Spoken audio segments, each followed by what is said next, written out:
Atelier Ryza 2 is the sequel to a very popular Japanese RPG game, and today I'm going to be doing a review on it.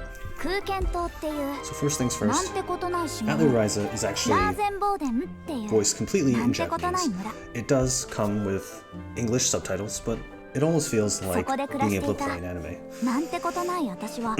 It's very much styled in the same way that anime is, with a good amount of character development and a bunch of different side quests that explore a lot of the characters' backgrounds, and it's really nice overall.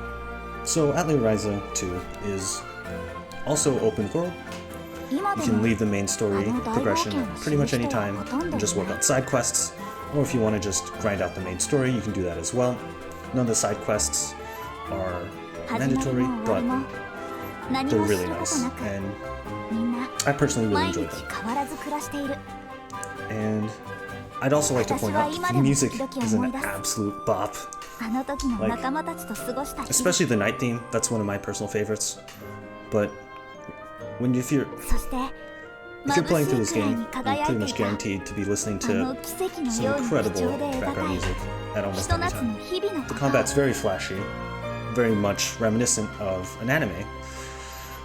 And there are also a lot of mechanics, but it isn't too difficult once you get used to them. You are also able to avoid monsters as their models appear in the overworld, and you only actually start the battle if you run into the models. They aren't too difficult to avoid. However, if you do decide to progress through the story without any sort of grinding, you may need to take a break and go through some grinding sessions when you reach some of the bosses, at least on normal mode or normal difficulty, which is the difficulty I played on.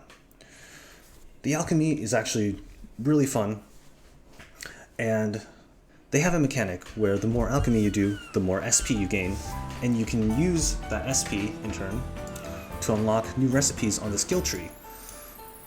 And it's just this continuous cycle where the more alchemy you do, the more you're rewarded, and the more you can explore in terms of alchemy.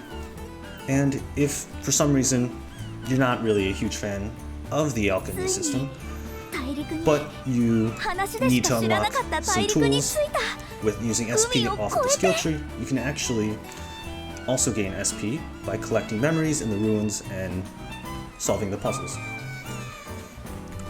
Another thing to note is the shops. You can actually get pretty much all of the materials for alchemy into the shops by trading with ramen. And this is really helpful, as sometimes when you're working on alchemy, you may be lacking certain materials, and having the materials in the shops will just make it so much easier than having to go out into the field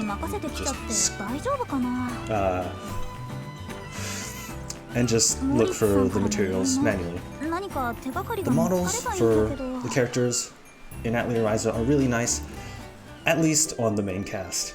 For the rest of the NPCs, they, depending on their usefulness to the story, their models can go ranging from very derpy to pretty horrible.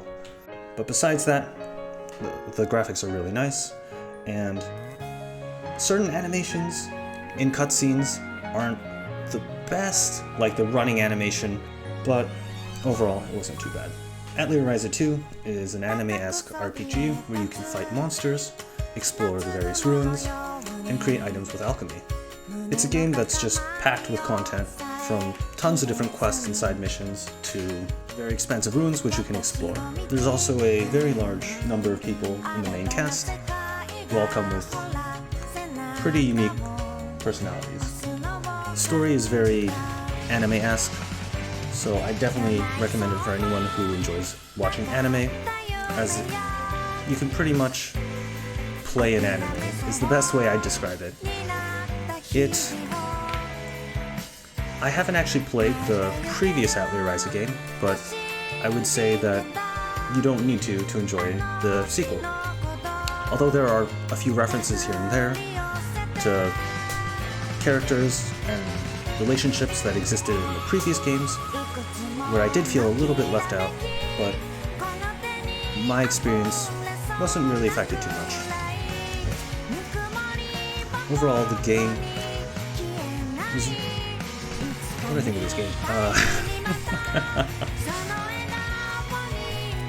Overall, the game is very good. I'd rate it 8 out of 10, as everything is very, very solid.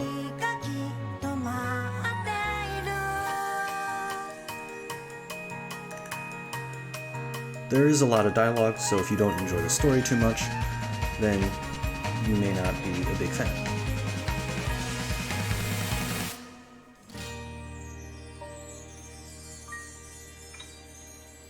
I would definitely recommend it, though, to anyone who's interested in RPGs or JRPGs.